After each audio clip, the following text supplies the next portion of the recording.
설 명절은 잘 보내셨습니까? 오래간만에 가족들을 만나고 많은 대화들을 이야기하셨을 텐데 어떤 주제로 여러분들 이야기를 하셨습니까? 사실 우리들이 나누는 많은 대화에서 이리 돌리고 저리 돌리고들 하지만 나중에 결론에 가보면 꼭 돈 이야기가 참 많은 것 같습니다. 어쩌면 우리들이 살고 있는 이 세상이 돈의 세상이 아닌가 그런 생각이 들 정도로 우리 주변에 돈의 문제가 삶의 한 부분처럼 그렇게 밀접하게 연결되어 있음을 보게 됩니다. 많은 사람들이 한 사람의 능력을 평가할 때도 돈으로 평가할 때가 많습니다. 그 사람이 어떤 재능과 능력을 가지고 있는가 할 때 그 사람이 돈은 얼마나 가지고 있는가가 평가 기준이 된다는 것이죠.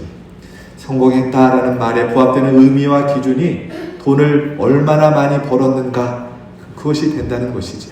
그래서 돈을 많이 벌어서 그것을 가지고 좋은 집을 사고 좋은 차를 사고 해서 누리고 살아가는 사람을 성공했다 그리고 능력이 있다라고 우리가 그렇게 말합니다. 여러분, 돈은 그런 능력을 가지고 있습니다. 또 돈이 있으면 힘, 파워가 생깁니다. 어떤 정치도 기업가나 돈 있는 사람을 무시할 수 없습니다. 권력이라고 하는 것이 이 돈에서 나온다는 것이지. 그렇다면 돈은 곧 능력이다, 돈은 곧 권력이다 이렇게 표현해도 오늘날 우리가 살고 있는 이 세대에 틀린 말이 아니다라는 것이지. 돈은 단순히 그런 능력과 권력만의 문제가 아닙니다. 돈은 사랑을 이야기할 때도 적용이 됩니다. 이번 설 명절에도 자녀들, 손주들 그리고 조카들에게 세뱃돈을 다들 주셨을 텐데 사랑한다 그 말 한마디로 끝나서는 안 되지. 10,000원짜리 하나라도 손에 쥐어줘야 체면치레를 할 수 있는 것입니다. 부모와 자식 간의 관계도 마찬가지입니다.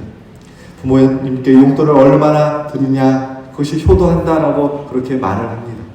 자주 찾아가는 것보다 요즘에는 계좌이체로 매달 꼬박꼬박 보내는 것이 부모님이 더 선호한다고 그렇게들 이야기를 해요.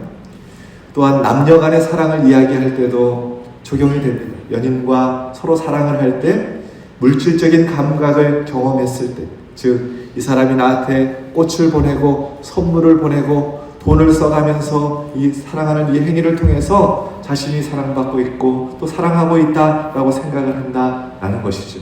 그렇게 본다면 많은 부분에서 이 사랑 역시 돈과 같은 가치를 갖는다라고 이야기할 수 있습니다. 돈은 단순히 힘이고 권력이고 능력이고 사랑일 뿐만 아니라 돈은 한 사람의 인격을 결정하는 데도 중요한 역할을 하고 있습니다. 인격의 3요소라고 할 때 지, 정, 의라고 말을 하는데 여러분, 우리가 지적인 부분을 어디에 가장 많이 사용하고 있을까요? 계산, 산술, 경제적인 부분에 이 지적인 부분을 가장 많이 사용하고 있다는 것입니다. 우리의 감정 역시 돈에 의해서 지배를 받습니다. 집에 돈을 많이 가져다 주면 그날 반찬이 달라지는 것이죠. 세상 가치에 의해서 침범받지 않을 것만 같은 아주 순수한 감정조차도 물질에 의해서 좌지우지 된다는 것입니다. 또 돈을 벌 때 돈이 되는 일이라면 우리가 뭐든지 합니다. 우리의 의지를 사용한다는 것이지. 결국 우리의 인격을 구성하는 지정의가 돈이라는 가치에 이렇게 모아져 있다는 것을 우리가 깨닫게 됩니다. 또 벤자민 프랭클린이라는 사람이 유명한 말을 했죠. 시간은 돈이다 라는 유명한 말을 했어요. 우리가 살아가고 있는 이 시간이 결국은 다 돈이라는 것입니다. 우리는 돈 속에 살아가고 있고 돈의 현재와 돈의 미래에 놓여있다라는 것이지. 우리가 가지고 있는 이 시간이 돈으로 환산될 수 있고 어떤 면에서는 돈으로 환산될 때 진정한 시간의 가치를 갖는다라는 것이죠.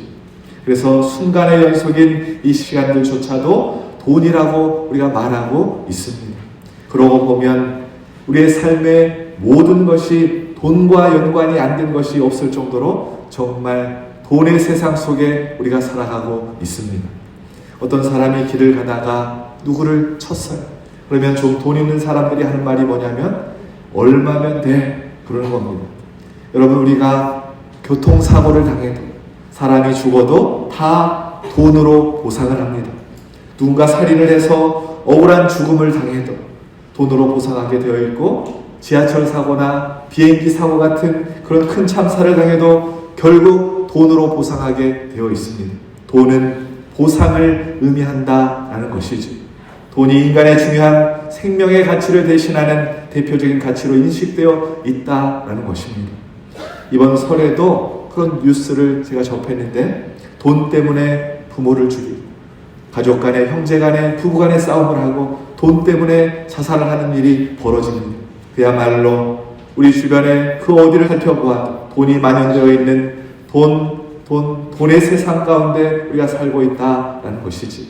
여러분, 오늘 말씀의 제목이 무엇입니까? 돈 세상과 하나님입니다. 돈 세상이라고 제가 제목을 붙인 이유는 정말 이 세상이 돈이면 다 되는 세상이기도 하지만 또 정말 돈 때문에 돌아버린 세상이 아닌가라는 생각 때문에 제목을 이렇게 붙였습니다. 돈으로 돌아버린 이런 세상을 살아가고 있는 우리들에게 하나님은 뭐라고 말씀하실까요? 하나님의 백성인, 하나님의 자녀인 우리는 어떤 물질관을 가지고 이런 세상을 살아가야 하는 것인가? 오늘 이 말씀을 나누려고 합니다. 오늘 또 선포되는 하나님의 말씀을 나에게 주시는 하나님의 말씀으로 아멘하고 받으실 수 있기를 소망합니다. 성령께서 사모하는 심령마다 큰 축복과 은혜의 시간이 되게 하실 줄로 믿습니다. 하나님의 자녀들은 어떤 물질관을 가지고 살아야 하는가? 첫 번째, 물질의 주인은 하나님이십니다. 늘 믿고 고백하며 살아야 한다라는 것입니다. 욥기 41장 11절 말씀 함께 봉독합시다. 누가 먼저 내게 주고 나로 하여금 갚게 하겠느냐? 온 천하에 있는 것이 다 내 것이니라. 돈 그것 내 것이다. 이 세상에 있는 모든 것 다 내 것이다. 하나님께서 그렇게 말씀하고 계십니다. 학개서 2장 8절 말씀, 은도 내 것이요 금도 내 것이니라. 만군의 여호와의 말이니라. 아멘. 믿음의 사람 다윗도 고백합니다. 역대상 29장 11절 말씀 함께 봉독합시다.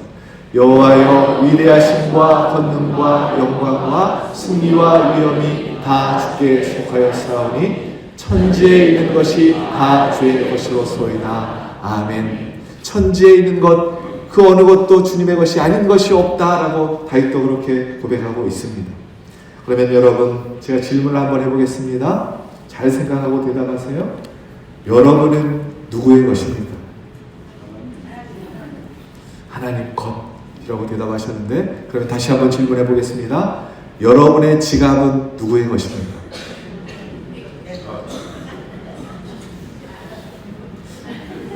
나는 하나님 것인데 지갑은 내 것입니까? 여러분, 지갑의 주인이 누구입니까?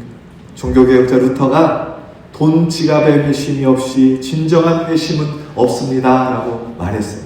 그리고 감리교 창시자 존 웨슬러는 나는 주머니가 회개하지 않는 사람은 진정한 회개한 사람이라고 말할 수 없습니다 라고 그렇게 말합니다.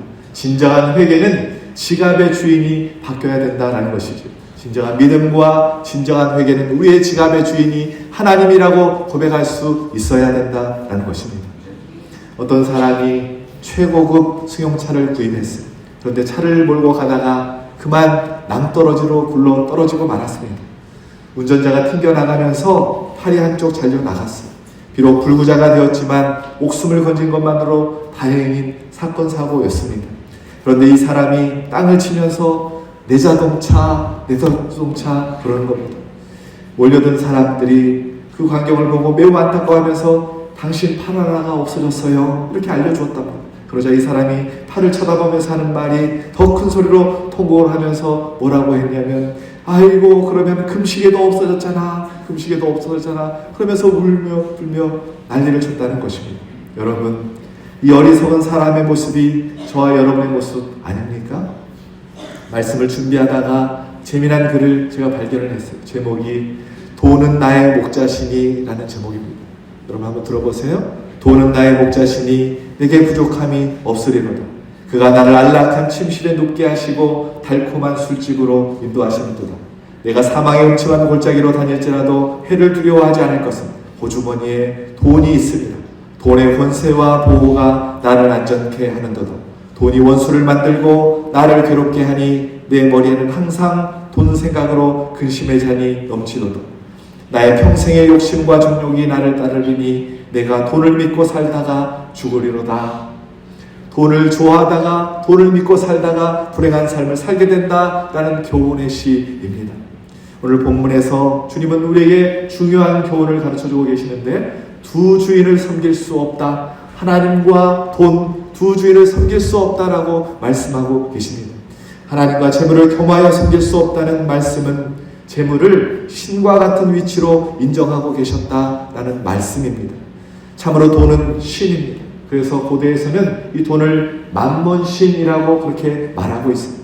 많은 사람들이 이 돈신을 하나님처럼 섬기고 살아간다라는 것이죠. 마치 이스라엘 백성들이 가나안 땅에 들어가서 풍요의 신 바알신에게 마음을 빼앗겼던 것처럼 오늘을 살아가는 우리도 돈에 마음을 다 빼앗겨버리고 그렇게 살아가고 있다라는 것이지. 그러나 주님은 하나님과 재물을 겸하여 주인으로 섬길 수 없다, 둘 중에 하나를 선택하라 라고 우리에게 명하고 계십니다. 그러면 여러분은 하나님과 재물 중 어떤 것을 선택하시겠습니까? 어떤 것을 주인으로 삼고 살아가시겠습니까? 재물을 주인으로 삼고 살면 세속적이고 탐욕적이고 마귀의 종이 돼서 살아갈 수밖에 없습니다. 그러나 하나님을 주인으로 삼고 살면 하나님이 붙잡아 주시고 하나님이 채워주시고 하나님께서 그 인생을 책임져 주시는 것입니다. 그러므로 하나님의 백성은 단호하게 하나님을 주인으로 삼고 살아야 할 줄로 믿습니다. 하나님을 절대 주인으로 모시고 모든 삶을 주인이신 하나님께 맡기고 살아가면 주인 되신 하나님께서 우리의 삶을 책임져 주신다, 이 믿음으로 우리가 살아가야 된다라는 것이지. 그래서 뭐니 해도 무엇이 최고입니까? 하나님이 최고인 것이지. 우리 옆 사람에게 그런 의미에서 함께 고백합시다. 뭐니 해도 하나님이 최고입니다. 이렇게 손가락도 이렇게 하셔야죠. 뭐니 해도 하나님이 최고입니다. 하나님을 믿는 우리에게는 언제나 하나님이 최고입니다. 하나님이 우리의 삶의 목적이시고 하나님이 우리의 삶의 주인 되십니다. 그저 돈은 생활수단의 한 방편일 뿐인 것이지. 사탄은 무엇이라고 우리에게 유혹합니까? 뭐니 해도 머니가 최고, 돈이 최고라고 자꾸 우리를 유혹합니다. 다윗이 하나님이 최고라고 고백합니다. 시편 23편 1절 말씀 우리 함께 봉독합시다. 여호와는 나의 목자시니 내게 부족함이 없으리로다. 시편 16편 2절에서도 고백합니다. 함께 봉독합시다. 내가 여호와께 아뢰되 주는 나의 주님이시오니 주밖에는 나의 복이 없다 하였나이다. 아멘. 다윗처럼 주님만이 나의 전부요 주님만이 나의 복임을 고백하며 살아가는 저와 여러분 되기를 소망합니다. 나이가 많으신 어르신들이 주로 하는 말 중에 이런 말이 있어요. 나이가 들면 믿을 것은 돈밖에 없다 라는 말을 많이들 하십니다. 여러분 어떻게 생각하세요? 일리가 있는 말씀 같아 보입니다. 그러나 저는 이 말씀을 이렇게 바꿔봤어요. 나이가 들면 들수록 믿을 것은 하나님밖에 없습니다. 여러분 아멘이십니까? 아멘. 나이가 들어도 빚이 좀 있어도 건강치 못해도 내 환경이 어찌 되었든지 간에 하나님을 주인 삼고 물질의 주인 하나님이심을 늘 고백하며 살아가는 우리 이렇게 모든 성도님들 되시길 예수 그리스도의 이름으로 축원합니다. 두 번째, 하나님의 자녀들은 어떤 물질관을 가지고 살아야 하는가? 청지기로서 물질을 잘 관리해야 합니다. 역대상 29장 14절 말씀 함께 봉독합시다. 나와 내 백성이 무엇이기에 이처럼 즐거운 마음으로 들을 힘이 있었나이까? 모든 것이 주께로 말미암아 싸우니 우리가 주의 손에서 받은 것으로 주께 드렸을 뿐입니다. 아멘. 다윗이 성전을 짓고자 할 때 백성들과 함께 하나님께 제물을 바치면서 고백한 내용인데, 이 제물을 드리는 것은 그저 하나님께 받은 것을 도로 하나님께 드릴 뿐입니다 라고 고백하고 있는 것입니다. 우리는 그저 청지기일 뿐이라고 고백하는 것이지. 우리가 하나님께 헌금을 바치는 것은 본래 물질의 소유주가 하나님임을 고백하는 행위입니다. 내가 벌어서 돈을 가지고 있다고 해서 내 것이 아닙니다. 본래의 원소유자는 하나님이십니다. 내가 가지고 있는 모든 것은 다 하나님의 것이고 나는 그저 그것을 관리하는 청지기에 불과한 것이다 라는 것이죠. 그래서 우리는 올바른 청지기의 역할을 해야 되는 사명이 있는 것입니다. 구체적으로 물질에 관해서 올바른 청지기의 역할이 무엇인지 성경은 우리에게 가르쳐주고 있는데, 말라기 3장 8절 말씀 함께 봉독합시다. 사람이 어찌하여 하나님의 것을 도둑질하겠느냐? 그러나 너희는 나의 것을 도둑질하고도 말하기를 우리가 어떻게 주의 것을 도둑질하였나이까 하는도다. 이는 곧 11조와 봉헌물이라. 아멘. 잠언 3장 9절 10절 말씀입니다.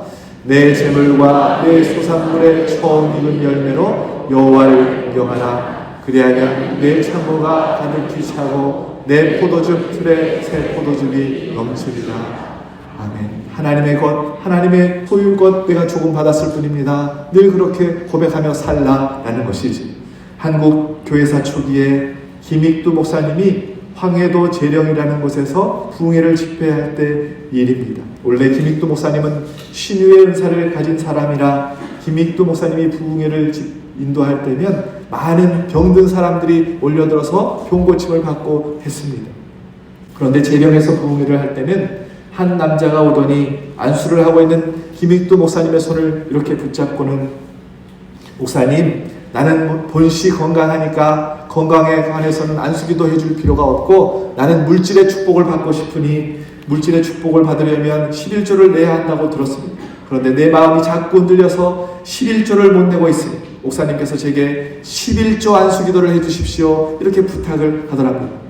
그래서 김익두 목사님이 그 자리에서 입고 있던 두루마리 한쪽을 소매를 쫙 찢어서는 그것을 묶어 주머니를 만들어주면서 당신이 물질의 축복을 받기 원한다면 항상 이 주머니를 가지고 다니면서 수입에서 들어오는 대로 여기에 철저하게 11조를 넣고 교회에다가 바치십시오. 그리고 안수기도를 해 주었답니다. 그 남자는 장마다 돌아다니면서 돈을 버는 장돌뱅이였는데 그 후로는 이 11조 주머니를 가지고 옆구리에 차고 늘 다녔다는 것입니다.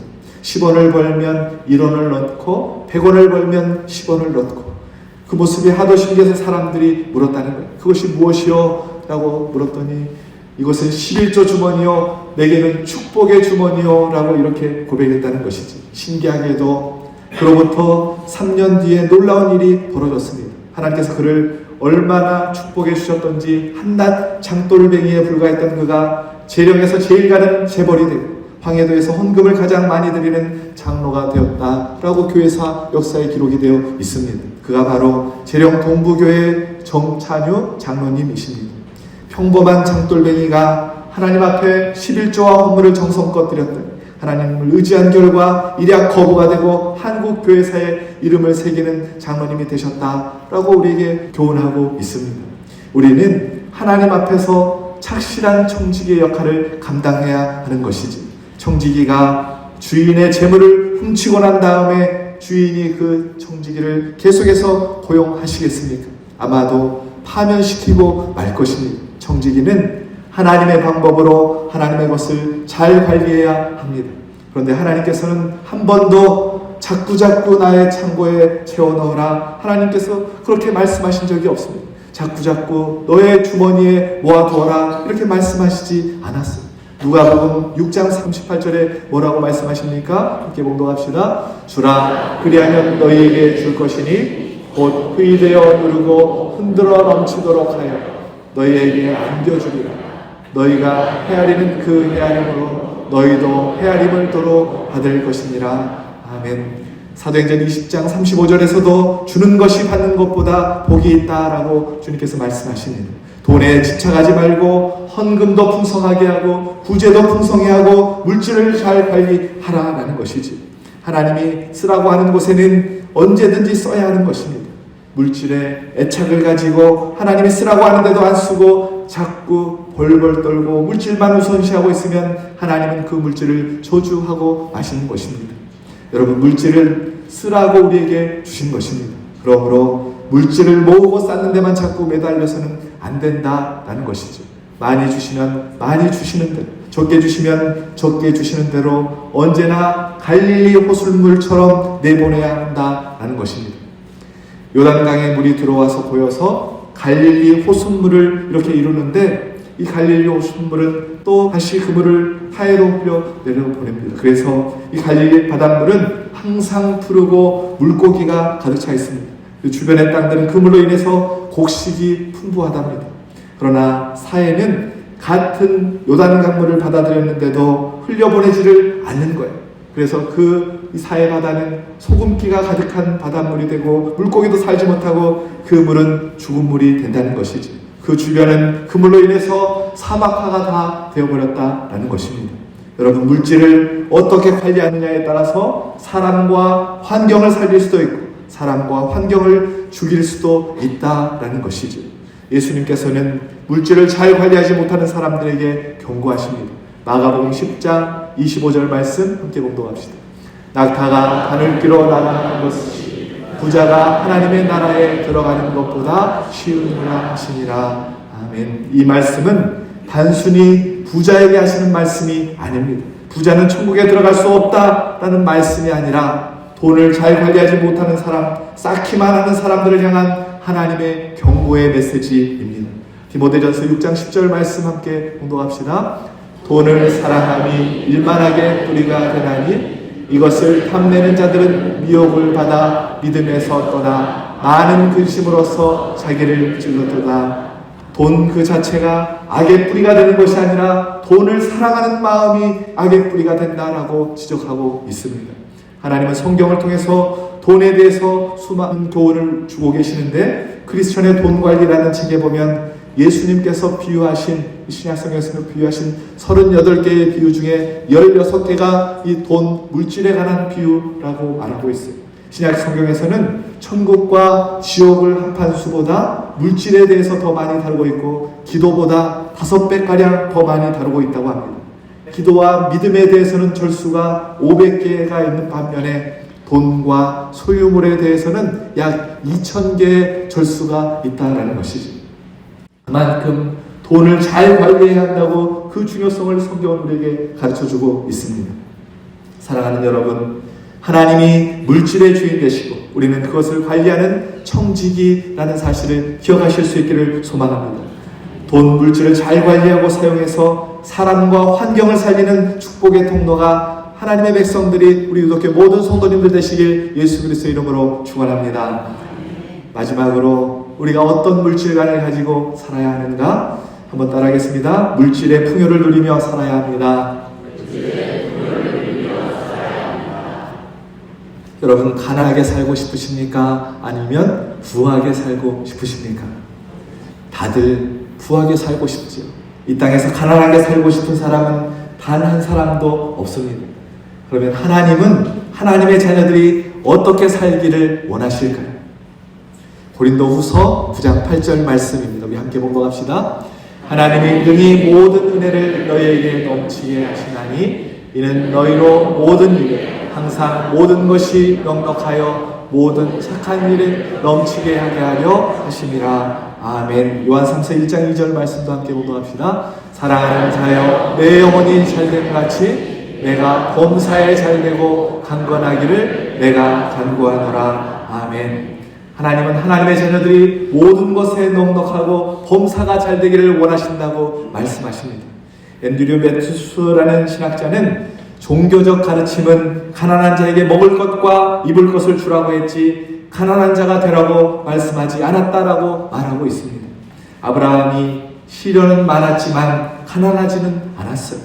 많은 우양과 은금과 약대와 가축들과 노비들을 그가 거닐었습니다. 그 아들 이삭은 한 해 소산이 지난해 100배가 되어 창대하고 왕성하여 거부가 되었다고 성경은 말하고 있습니다. 손자 야곱은 빈손 들고 외삼촌 집에 갔지만 나중에 돌아올 때는 가축대와 노비떼를 거느리고 동방의 부자가 되어 돌아왔다라고 성경은 우리에게 말하고 있습니다. 그래서 갈라디아서 3장 9절에 우리 함께 봉독합시다. 그러므로 믿음으로 말미암은 자는 믿음이 있는 아브라함과 함께 복을 받느니라. 아멘. 믿음의 사람들은 복을 받는다라는 것이지. 그러면 곧잘 사람들이 이렇게 말합니다. 예수님은 얼마나 가난하셨습니까? 우리가 예수님의 발자취를 따라가라고 주님께서 그렇게 말씀하셨으니 예수님처럼 살아야 하지 않습니까? 맞습니다. 여러분, 예수님은 가난하셨어요. 마태복음 8장 20절에 보면 예수께서 이르시되 여우도 굴이 있고 공중의 새도 거처가 있으되 인자는 머리 둘 곳이 없다 하시더라. 마가복음 2장 1절을 보면 예수님은 가버나움에 집이 있으셨어요. 그러나 예수님은 편안히 쉼을 누릴 곳 없이 떠돌이 생활을 하시면서 그렇게 살으셨습니다. 예수님이 그렇게 고난당하신 이유는 우리의 가난을 대속하기 위해서 그렇게 하셨다라고 성경은 우리에게 말하고 있어요. 고린도후서 8장 9절 말씀 함께 봉독합시다. 우리 주 예수 그리스도의 은혜를 너희가 알거니와 부요하신 이로써 너희를 위하여 가난하게 되심은 그의 가난함으로 말미암아 너희를 부요하게 하려 하심이라. 아멘. 내가 가난하였으니 나를 따라오느라 너희도 가난하게 살아야 된다. 이것이 주님의 마음이 아니라 예수님께서 가난하게 사신 이유는 너희로 부요하게 만들기 위해서다라고 말씀하고 계신다라는 것입니다. 부모가 허리띠를 묶고 굶주리면서 수고한 것은 자녀에게 좀 더 부요한 삶을 살게 하기 위함인 것이지. 내가 가난했으니 대물림으로 너도 가난해라. 그런 부모가 어디 있겠습니까? 갈라디아서 3장 13절에서 14절 말씀 함께 봉독합시다. 그리스도께서 우리를 위하여 저주를 받은 바 되사 율법의 저주에서 우리를 생량하셨으니 기록된 바 나무에 달린 자마다 저주 아래에 있는 자라 하였습니다. 이는 그리스도 예수 안에서 아브라함의 복이 이방인에게 미치게 하고 또 우리로 하여금 믿음으로 말미암아 성령의 약속을 받게 하려 함이라. 아멘. 심지어 주께서 저주를 받으시면서까지 우리에게 복 주시기를 원하셨다고 그렇게 말씀하고 계십니다. 그런 의미에서 주님의 마음을 담아 우리 옆사람과 다시 한번 인사하실 때 부자 되십시오 라고 인사하겠습니다.